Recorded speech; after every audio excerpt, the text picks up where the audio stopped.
Daily Solutions Podcast. Daily Solutions Podcast. Okay, welcome. right. Hey, everybody. This is Ashkahn. This is Graham over here. And what are we going to do today? I don't know, I was thinking maybe answer a question Oh. about float tanks. Yeah, that's a give good people a little idea. advice. It's a good idea. Let's do that. Sign off telling people to go to our website and submit their own questions. Okay, we don't need to do it anymore. Eat a burrito? Pretty much got the outline. Okay, and today's question is, I've set up an ambassador program. Are there terms I should be sure to include in a contract? Okay. Yeah. So let's talk about what they mean, I Yeah. guess, to bring everyone up to speed. Because there's this people, when people talk about ambassador, when they use that specific word, They're not talking about like foreign diplomats who are coming over here they interacting might, with their... I could technically, that means, maybe they're in DC and they have this whole program where... Yeah, That's probably not. The That's vagaries probably of not it. language are... Okay, but usually when people say like they have an ambassador program, they're in my mind talking about kind of this specific marketing setup where you work with kind of influencers or almost like mavens. I like celebrities feels like too big of a word to me, but like people with Actually just too long.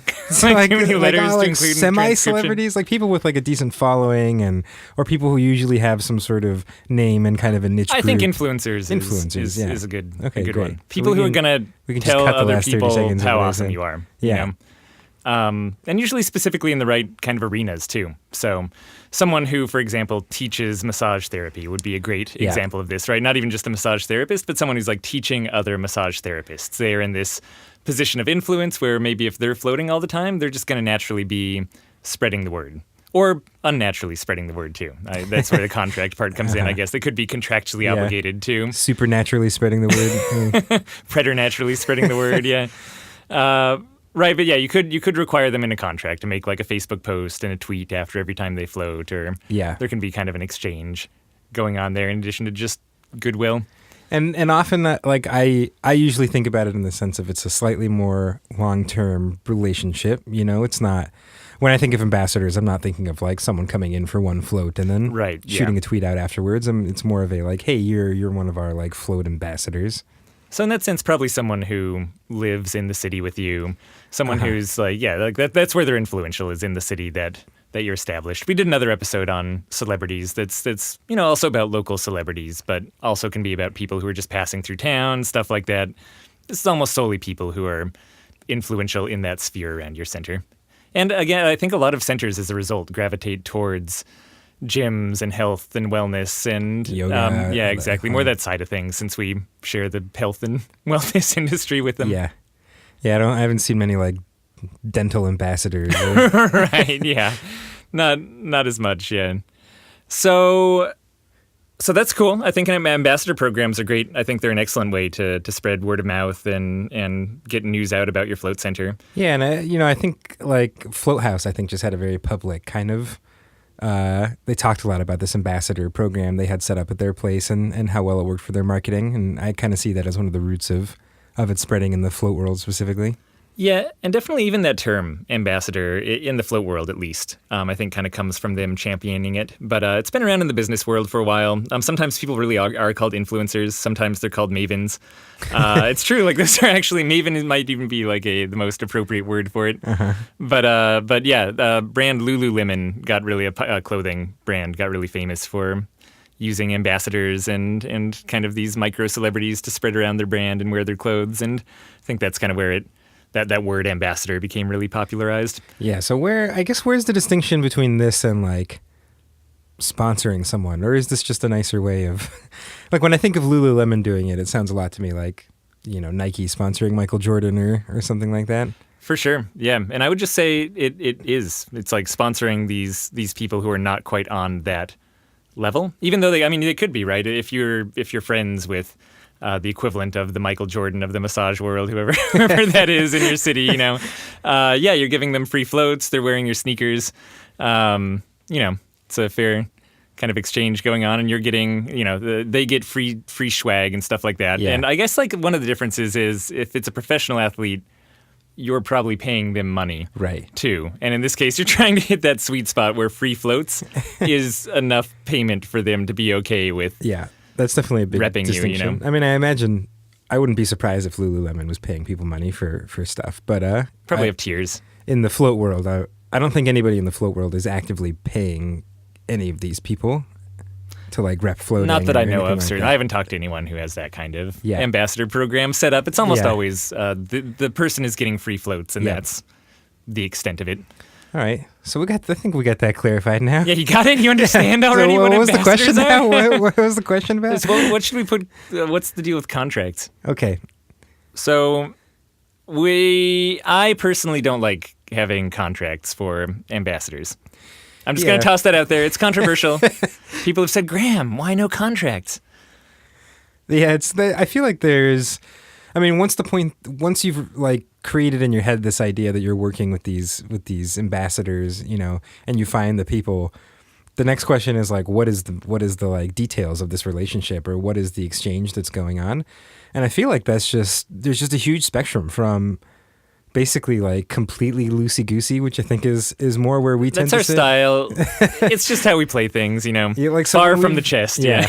When we've had, and we have, I don't think we've ever called them internally ambassadors, but we've definitely had people like from the MMA world or stuff like that, people who live in Portland who we've set up with programs like this, where they're floating at our center and they live here and they're floating on a continuous basis. And we basically ask nothing of them. Like, we're just Yeah. like, hey, we think floating would be really useful for you and helpful, and like you should come in and float. And that's pretty much it. And then they come in and float, and they tend to naturally want to kind of rep you as a result of that. So my word for them is friends, right? Like, and I mean, to me, that's kind of the direction that is worth going with an ambassador program in the end, right? Like we don't need a contract with them because they come in and they're grateful for the free floats, and we hang out with them and we've developed a relationship, and they naturally want to rep Float On. And yeah, pretty much every time they come in, they're posting on Facebook and making a tweet about it, even though there's not this contractual obligation. And I mean, I might even argue that the contract might deter them from doing as much as they would otherwise, like when it's just left in someone's court to take care of you or not, or uphold their side of the social contract, often they go above and beyond even what would be included in a contract if you were to formalize it. I mean, we've gotten as far as having our logo on like the little backdrop banner for MMA fighters and stuff like that. Yeah, and like Strikeforce, like on serious like cable television. And which that is was wild. like, we didn't pay for that. We didn't even ask for it. Like, it was just something that like, the person who was floating with us offered because they thought it would be a nice thing for us. We had to sign a waiver saying we were like, they were okay with us not paying them $20,000 because usually you're not allowed to give away those sponsorship spots. And our fighter was just like, they're a small company, let them on the banner. And like they did. It was crazy. So anyway, that's my, exactly that is my argument for maybe even if you do have a contract, keep it a little more loose, or potentially just find people who you like and who you want to support and offer them free floats. And if anything, like I guess if I were to have a contract, it would just be for them actually coming in to float. It's like, hey, we're going to give you these free floats. Use one a month or something like that. But even that feels a little weird. I don't know. So when people out there in float centers do have contracts, like what do you think's in there? What's going on in there? I mean, exactly that. It's things like they'll float, and for every float they promise to do, usually it's social media. They will do a Facebook post and a tweet, and if they're present on Instagram or something like that, or it's specifically an Instagram influencer, then they'll do an Instagram post. I think it's just hard beyond that, because at the point that you're trying to make formal trades for something that's more like a sponsorship, the price of that sponsorship is probably like way above the cost of the floats you're giving them. And I guess for wellness practitioners, I've also seen cross promotion. Like you'll include Float On, for example, in your mailing list when you send out things to your customers, or you'll keep Float On brochures in your lobby so your customers can find them. Yeah, and I'm sure it's specific. If someone's like has a huge blog following, or exactly, you're then the blog taking post advantage is- of whatever yeah. the audience that they have is really. Exactly. But again, I honestly think that most people would feel really bad just coming in and floating all the time and not doing anything at all for you. Like there is this great social pressure even from within to not allow the inequality of exchange going on. Like if you're doing something really nice for someone and that person's in a place of influence, chances are they're going to pay it back. Like it's just how the world works and how human beings work. I don't know. Like I really feel like we are trained by big corporations to want to control things to such a fine-tuned level because we see all of this legalese being tossed around and all of these really detailed contracts and fine print coming from people who really apparently know what they're doing in the world.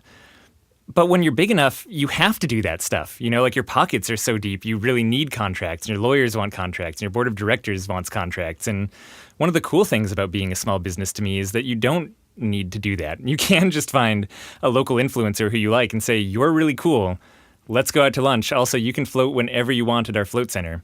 No strings attached. And that's fine. And it'll probably work out and they'll do really cool things for you. So I don't know. Again, my advice, personal float on advice in answer to the question is strongly consider just not using a contract, I think just the fact that we're talking about floating helps too. Like if you're trying to go down this path with, and you make clothes like Lululemon, are maybe people are really passionate about Lululemon clothes, but is someone really going to be super wow, I wore this shirt and it changed my life in the way that where if someone goes and floats, you're not, if you're going to have an ambassador in your ambassador program, it's going to be someone who had a really good float experience and genuinely wants to come back and do it. Don't force someone because they floated once and you're like, no, you're in this, man. You got to rep it now.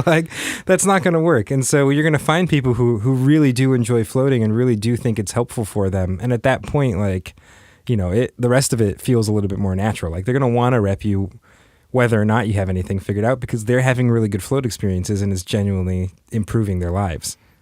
And, for people who have big social media followings, they want interesting content to post. Yeah, they want for sure. unique content. So, in that sense, you fit in perfectly with their desires as well. In a way that even a clothing company might not quite as much. Yeah, I guess, at the point I see this becoming more formal is if you have more formal stuff going on. If you have an event you put on and you want them to come give a talk or, you know, stuff like that. But, I feel like at the scope of things that most float centers are doing. And for wanting to get the word out there and just having cool influencers, making sure that other people know about floating. Yeah. It'd probably be cool. Yeah, it's good. It's all going to be okay. You're fine. Yeah, don't even worry about it. Don't stress it. Shh, it's all cool here. All right.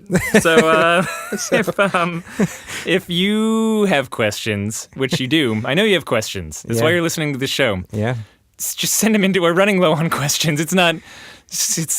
We need more questions. We're just going to start answering questions about our diet and hair styles. We've got some and weird stuff questions. Like that. People have been sending some weird questions in. There's some really weird ones. We're going to dig Which into feel free them. to send. Yeah, feel free to send in your weird questions too. Anyway, things are going to get weird here pretty soon if you guys don't hit those forms. So go to floattanksolutions.com/podcast.